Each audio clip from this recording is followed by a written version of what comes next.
Shabbat Shalom. I'm so excited that this is the kickoff to a series, to our new experiment in coming together for Shabbat when it's not only, in addition to our first Friday Shabbatot. So I'm so glad that we're here together at a little bit of a different time, mixing up the time just to keep everyone on their toes. Next week we'll be back together at 6 o'clock, and then we'll be kind of more or less on an every other week rhythm of in-person as well as on our Zoom. So hello, and to whoever is on Zoom with us or on live stream with us right now, to fill in and have a sense of togetherness. And I love that we are here in person because we stand or we sit right here under the work of our hands.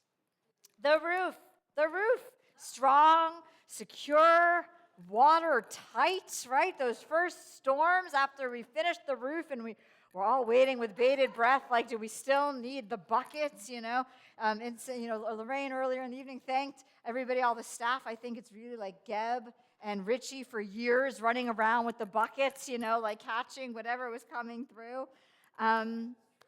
So it is such a blessing to celebrate with an oneg, with pleasure. That's what oneg means, with real pleasure and joy, the building of a new roof.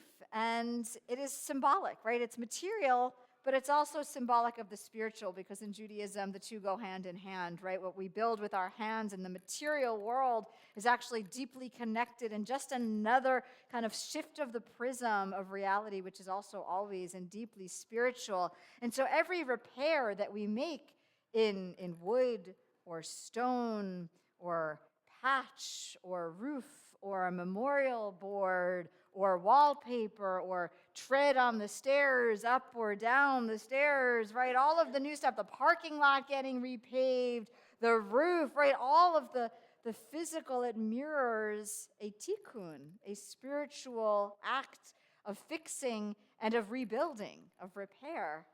And that's why I didn't print out the full chapter from the book from Tanakh, but there are a few Tanakh volumes floating around the room. So share among yourselves, because I want to draw our attention to the book of Nehemiah.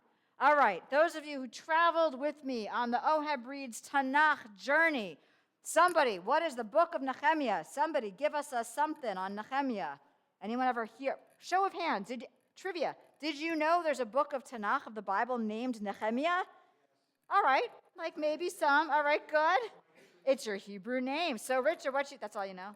All right, got it. All right, we're going to fill you in. What else do we know about Nehemiah? Anything? All right.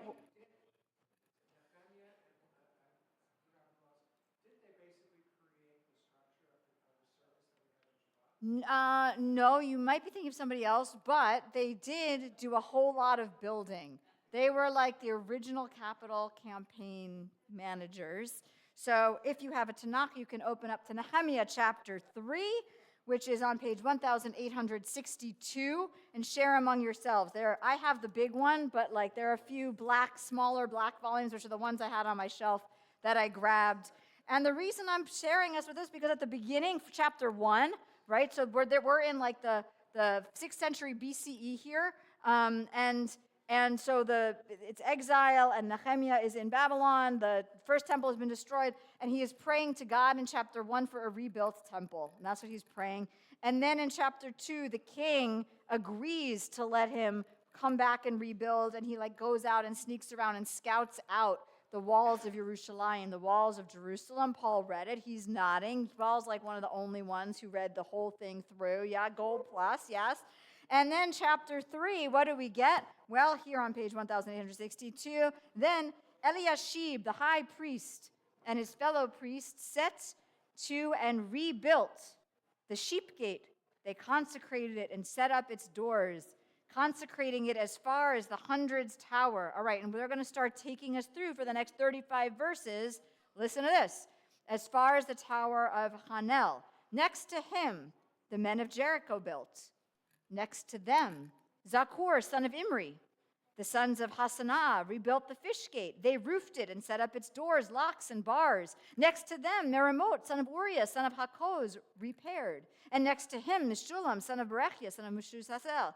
Next to him, Tzadok, son of Bana, repaired. Next to him, the Tekoa. It goes through for 35 verses, naming each and every person and clan who repaired a section of the wall. And they describe as gate by gate the entire walls around what is now the old city of Jerusalem are built gate by gate, section of wall, and they name each and every person. How cool is that? It's like a roll call of each and every family who wanted to participate in the rebuilding of Jewish sacred space. And how amazing is that? Because at one glance, it's like the honor roll, and another glance, it's like like the actual physical building, but on another level, it's actually about so much more, right, than just gates and towers and what section of the wall was built when. It's about covenant. It's about covenant and action and the Jewish people rebuilding each and every way across our generations, our sacred spaces. It's about people stepping up and contributing whatever they have to rebuild and to repair and to renew. And here we are, celebrating our new roof. How many generations later? And then if you look at the Hebrew, right, so if you have it in front of you, you could look and you can start to notice that the verb for repair that comes up over and over again, like I'm looking at verse 4, next to them, let me get it in the Hebrew, Ba'al Yadam, Hechazik, Meramot ben Uriah. What is Hechazik? Anyone, the root of it? Chazak, strengthened. And over and over again, what gets translated as, and these people repaired, and we think tikkun. The Hebrew is Hechazik. They caused to strengthen. Hechaziku. They caused collectively to strengthen the wall. And they were doing more than rebuilding a wall, right? They were doing more than just the wall. They were giving one another strength. They were giving the Jewish people, Am Yisrael, strength, Hechaziku, and that's what we did. Each and every person here who contributed whatever you were able to contribute to the roof campaign and to all of our capital campaigns. It takes each and every one in the community, right? It wasn't one person who gave a donation and built the whole thing. It was every single person rebuilding a section, and no one is up there doing it alone. And so, like for us, none of us, well, Jay Murnick was on the roof a little bit, but none of us were actually up on the roof, right? We are actually not even allowed up on our roof anymore. It used to be a thing to go and inspect. We're not even allowed up there. But when each one of us gave and contributed in our way and according to our capacity, our section, our portion of the campaign, it's like we are contributing a section of that wall, just like it took to the entire community to contribute to rebuild Jerusalem. And so here too, some offered visionary gifts, the big ones, to make the whole thing possible. But if we only had that, it wouldn't have happened. And other people gave what they could in amounts that they could, at levels that they could, faithfully, some quietly, some with more fanfare, some bringing volunteer hours. I'm looking around for our campaign chairs. Where are our campaign chairs? Where did Eileen go? She's in the house someplace, right? The campaign chairs, volunteer hours, and persistence and steady presence, both on the phone and behind the scenes and here in this chapel, and an entire community praying and coming together to strengthen and rebuild. And that is why the plaque that is in the vestibule, the dedication plaque, which now, if you haven't noticed it yet, you come on in, you look, and there's this cornerstone that says 1860 to 1910, and then underneath it is another beautiful plaque, and it's the dedication of this roof, and it quotes the final verse of this chapter. And so if you're with me, you can go skip to it, verse 38. They finish going through the whole thing. They rebuild the wall. They describe each and every piece. There's a little interpolation where one of the Sanballat heard that they were rebuilding the wall. It angered him, and he was extremely vexed. He mocked the Jews, saying in the presence of his brothers and the Samaritan force, "What are the miserable Jews doing? Like, what are they trying to accomplish here?" And he puts them down, and then Nehemiah says, "We're going to show him. We're going to build this wall," right? Don't say it can't be done. We're going to build this wall.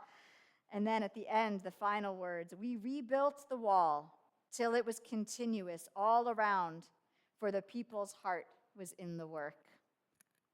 And that's the final verse. That verse is now what's on our walls. For the people's heart was in the work. And this is the measure that really matters. Not how high the wall of Jerusalem was built, and not how much each and every person was able to give, and whether your name is in tiny letters or small letters or didn't even make it onto the plaque.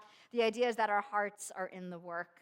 And when we come together as a community with our heart in it, then we make room, not only for the Jewish people, but for God to reside with us and to hear our prayers in this safe and secure dwelling that we have built together. So may we be secure within these walls. May we be secure underneath our roof. May it shelter us and all of our prayers and all of our learning, all of our gathering.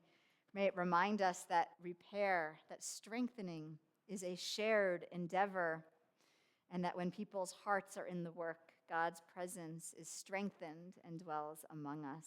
Shabbat Shalom.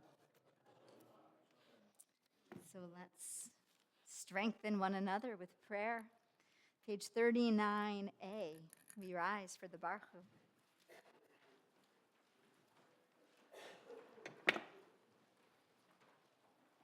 Richard, you want to open the gold doors? Thank you.